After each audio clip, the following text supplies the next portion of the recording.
Move along, old man. This range is for active duty personnel only. The voice belonged to Petty Officer First Class Marcus Kane, and it carried the sharp edge of a man who believed his trident badge gave him authority over everyone who didn't wear one. He stood in the bright desert sun of the Naval Special Warfare Training Facility outside Coronado, his muscular frame radiating confidence in his tan uniform and blue physical training shorts. His arms were crossed over his chest as he blocked the path of the elderly man in the faded red maintenance jumpsuit, who was slowly pushing a cleaning cart toward the outdoor firing range. The old man stopped, his weathered hands resting calmly on the cart's handle. He was perhaps 75, his head completely bald and tanned from years under the sun, a neatly trimmed white beard covering his jaw. His pale blue eyes, set deep in a face carved by time and weather, remained fixed not on the arrogant SEAL, but on the range beyond, where a row of human silhouette targets stood waiting in the sand. He said nothing, his silence a stark contrast to Kane's aggressive posture. There was something in that silence, a quality that spoke of storms weathered and battles survived, but Kane was too young and too full of himself to recognize it. Behind Kane stood 4 other SEAL candidates, young men in their 20s who had just finished a brutal training evolution. They were exhausted, sweating in the midday heat, their muscles still trembling from the punishment they'd endured. But Kane's confrontation with the janitor provided a welcome distraction, a chance to forget their own pain by watching someone else's discomfort. One of them, a tall blonde operator named Stevens, smirked and called out, "What's the matter, Kane? You afraid the old-timer is going to show you up?" The group laughed, the cruel casual laughter of young men who believed themselves invincible. Kane turned and grinned at his teammates before looking back at the old man. "I'm serious, Gramps. This is a hot range. We're running live fire qualifications. You need to take your mop bucket and go clean a bathroom or something." The old man's name was Robert Cole, though no one at the facility knew that. To them, he was just the maintenance worker who showed up 3 times a week to empty trash cans and sweep the barracks floors. He wore no name tag, carried no identification visible on his plain jumpsuit. He was as anonymous as a shadow, exactly as he preferred. In a world that constantly demanded attention and recognition, Robert had chosen invisibility as his final mission. Kane stepped closer, his shadow falling across the old man's bowed head. "Did you hear me? I said move it. We've got weapons to qualify on, and you're in the way." For the first time, Robert looked directly at Kane. His pale blue eyes held no anger, no fear, just a profound weariness that came from seeing too much of what humanity could do to itself. "The range is scheduled for maintenance cleaning until 1300 hours, Robert said quietly, his voice a low rasp that somehow carried more authority than Kane's bluster. "Your time slot doesn't start until after that. I have work to do." Kane's face reddened. He wasn't used to being contradicted, especially not by someone he considered utterly beneath his station. In his mind, the hierarchy was clear. SEALs at the top, everyone else somewhere far below.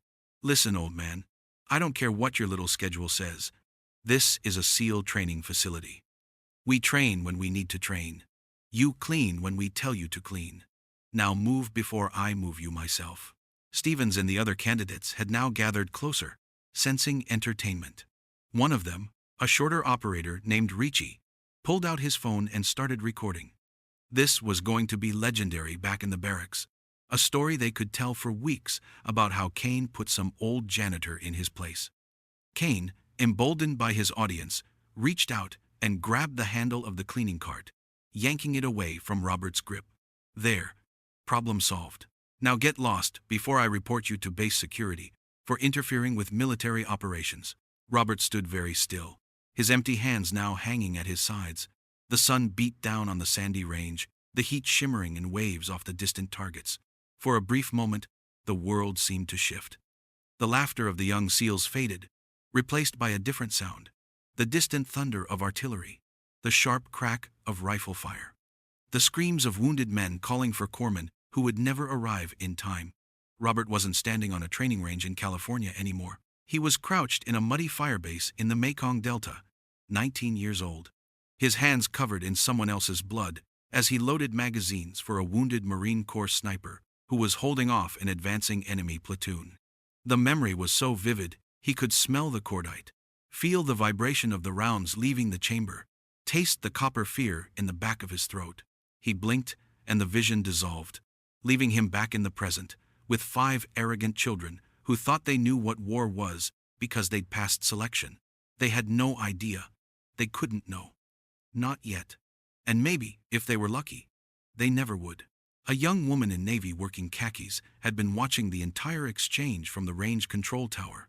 Petty Officer Second Class Maria Santos was the range safety officer, and she'd seen enough. She climbed down and walked toward the confrontation, her instincts screaming that this situation was spiraling toward something bad. "What's going on here?" Kane turned, his smile confident. "Just clearing the range of obstacles, Petty Officer Santos. This maintenance worker seems confused about where he's supposed to be." Santos looked at Robert, then at Kane, her instincts telling her something was very wrong. The old man wasn't cowering or backing down. He stood with a quiet dignity that reminded her of her own grandfather, a Marine who had fought in Hugh City and never spoke about it, who carried scars both visible and invisible until the day he died. "Petty Officer Kane," she said carefully, "the range schedule shows maintenance has priority until 1300. You're early." Kane waved a dismissive hand. "We got done with our run ahead of schedule. We're here. We're ready to shoot. The old guy can come back later. He can wait until our scheduled time," Santos replied firmly. "Are you seriously going to let some janitor interfere with SEAL training?" Kane's voice rose, incredulous that anyone would choose protocol over his convenience. Santos felt the weight of Kane's glare. She made a split-second decision. She pulled out her phone and sent a quick text to the Command Master Chief. "Need guidance. SEAL candidates attempting to remove maintenance worker from scheduled range time. Worker is standing his ground. Situation escalating. Recommend you come to range 4 immediately." Kane had stepped even closer to Robert, his face now inches from the old man's. "Last chance, Gramps," Kane said, his voice a menacing whisper.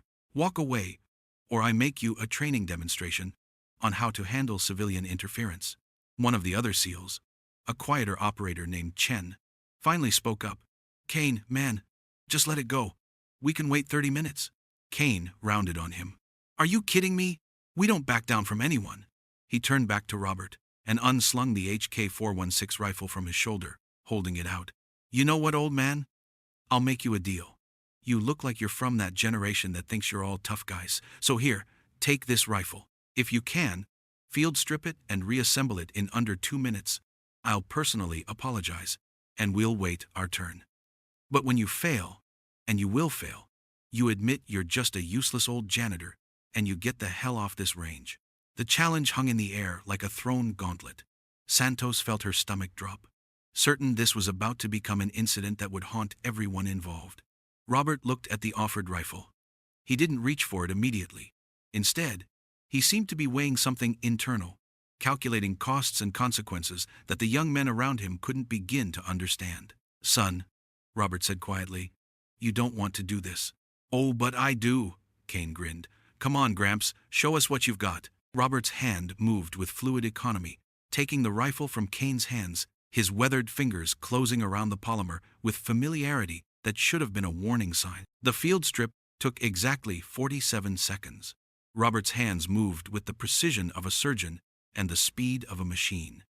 The rifle came apart in a flowing sequence, each piece placed carefully on the cleaning cart, in perfect order. Magazine out. Bolt carrier group extracted. Upper and lower receivers separated. Every component laid out in textbook arrangement. The reassembly took 39 seconds. The pieces came back together in a blur of practiced motion. The final function test performed with casual expertise that left the watching SEALs completely silent. Robert handed the rifle back to Kane, who took it with trembling hands, his face now pale. Santos watched with her mouth open.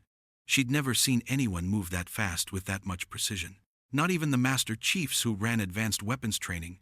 In the command building half a mile away, Command Master Chief Daniel Porter read Santos's message and froze. He grabbed a folder marked Legacy Personnel and scanned the single page inside. There was only one name: Robert Cole. Age 75. Previous occupation: classified. The Master Chief went white. He'd heard the stories, the whispered legends that passed between senior enlisted in the teams. But he'd never imagined the man was still around, much less working as a janitor on base. He called the commanding officer directly. "Sir, we have a Code Silver situation on Range 4. It's Robert Cole. I'm on my way. Get everyone away from him." Back on the range, Kane had recovered enough composure to feel his humiliation turning into anger. "Okay," he said, his voice tight. "So you were in the military. Congratulations. That doesn't change the fact that you're a janitor now, and this is our range." Robert shook his head slowly. "You're not listening, son. I'm trying to tell you something important. You want to be a warrior. But being a warrior isn't about being the loudest or the most aggressive. It's about knowing when to fight and when to step back." Kane's face twisted. "Don't presume to lecture me, old man. I'm a Navy SEAL. I've earned this trident. What have you done lately besides push a broom?" The sound of approaching vehicles cut through the tension. Multiple engines, coming fast. A convoy of 3 black SUVs and 2 military police trucks raced toward the range, kicking up huge plumes of dust. They screeched to a halt in a semicircle, doors flying open. Out stepped the senior command staff of the entire base. Captain Michael Torrens emerged from the lead vehicle. Behind him came Command Master Chief Porter and a full honor guard of 6 senior enlisted personnel. Captain Torrens moved with extreme urgency. He walked directly past the stunned SEAL candidates and came to a halt in front of Robert Cole. Without a word, Captain Torrens came to attention and rendered the sharpest, most formal salute of his career. "Master Chief Cole," the captain's voice rang out across the range. "It is an honor, sir. I apologize on behalf of this command for the disrespect you have been shown." Robert gave a slight nod. "Captain." Torrens held his salute before lowering it. He turned to face the candidates, his expression ice-cold fury. "For those of you who don't know, let me educate you. This man is Master Chief Petty Officer Robert Cole, United States Navy retired. He is a recipient of the Navy Cross, 2 Silver Stars, and 3 Bronze Stars, with Valor devices. He served 4 tours in Vietnam as a member of SEAL Team 1, where he participated in over 200 combat missions." The candidates stood frozen, dawning horror on their faces. The captain continued. "Master Chief Cole was one of the founding members of DevGru, what you know as SEAL Team 6. He personally trained 7 Medal of Honor recipients. He holds the record for longest confirmed kill in SEAL history, a record that stood for 23 years. After retirement, he served as a classified consultant to Joint Special Operations Command for 15 years. He has forgotten more about warfare than all of you combined will ever know." Kane looked like he might be sick. His trident badge now felt like it was burning through his uniform. Stevens and Ricci had gone pale, the weight of their recorded mockery, now a millstone around their necks. Only Chen looked more vindicated than horrified. Captain Torrens turned his attention to Kane. "Petty Officer Kane, you are hereby relieved from training pending a full review board. You will surrender your weapon and report to my office immediately. Your conduct today has been a disgrace to the trident you wear." Before anyone could move, Robert raised his hand. "Captain, if I may." "Of course, Master Chief. Anything you need." Robert looked at Kane, at the young man's devastated face, and saw not an enemy, but a reflection of his own younger self. Decades ago, he too had been arrogant, convinced of his own invincibility, before the jungle and the war had taught him the difference between confidence and hubris. "Don't end his career," Robert said quietly. "He made a mistake, a bad one, but he can learn from it. That's more valuable than punishment." The captain hesitated. "Master Chief." His conduct was beyond the pale. Robert's expression softened. "He's young. He's scared underneath all that bravado. Fear makes men do stupid things. Give him a chance to be better." The grace of the gesture hit the watching candidates like a hammer. Kane's eyes filled with tears he struggled to control. The captain nodded. "Very well, Master Chief. Out of respect for your request," he looked at Kane, "you will not be removed from training. Instead, you and your entire team will report to Master Chief Cole for the next 30 days. You will learn from him. You will listen to every word he says. And you will write a comprehensive report on the true meaning of the SEAL ethos. If he deems you worthy at the end of that time, you may continue. If not, you're done. Do you understand?" "Yes, sir," Kane whispered. Within a week, a new program was established across all SEAL training facilities, called the Legacy Mentor Initiative. Retired Master Chiefs were brought in as living libraries, repositories of knowledge that couldn't be taught in a classroom. The program became a cornerstone of SEAL training, a recognition that technology and tactics evolved, but the core principles of brotherhood, humility, and sacrifice remained eternal. Robert Cole's identity became known throughout the teams. His presence was no longer that of an invisible janitor, but of a revered elder statesman. Young operators sought him out, asking questions, learning lessons that would save their lives in the darkness of future battlefields. 2 months later, on a cool morning, at a small coffee shop near the beach, Marcus Kane sat at an outside table, staring nervously at his hands. He'd been rehearsing what he would say since before dawn. Robert arrived on foot, walking slowly. He saw Kane, and sat down across from him without hesitation. "Master Chief," Kane began. Robert held up a hand. "Rob is fine. We're not on base." Kane nodded. "I wanted to thank you, sir, for what you did, for giving me another chance when I didn't deserve one." Robert sipped his coffee. "You would have done the same eventually. You just needed to learn what really matters. Before we wrap this story up, I'd like to thank you for reaching this far. And if you enjoyed this story as much as I think you did, then be sure to show your support by liking and subscribing, so this channel can reach more people like you. Now, back to the story. The past 2 months, Kane continued, working with you, listening to the other Master Chiefs, it's changed everything for me. I thought I knew what being a SEAL meant. I thought it was about being the toughest, the most aggressive. But that's not it at all, is it?" Robert shook his head. "Being a SEAL is about being part of something bigger than yourself. It's about having the strength to be gentle, the courage to admit when you're wrong, and the wisdom to know that the quietest man in the room is often the most dangerous." Kane pulled a small notebook from his pocket. "I've been keeping this, writing down everything you and the other chiefs have taught us. I want to make sure I never forget." Robert smiled warmly. "That's good. You pass those lessons on to the men who come after you. That's how we stay strong. You're going to be a good SEAL, Marcus. You have the skills, and now you're learning the character. That combination is what makes legends." Kane felt something loosen in his chest, a burden he'd been carrying since that day on the range finally lifting. "Thank you, sir, for seeing something in me worth saving." Robert gripped the young man's shoulder. "We all need saving sometimes, son. The trick is being humble enough to accept the help when it's offered."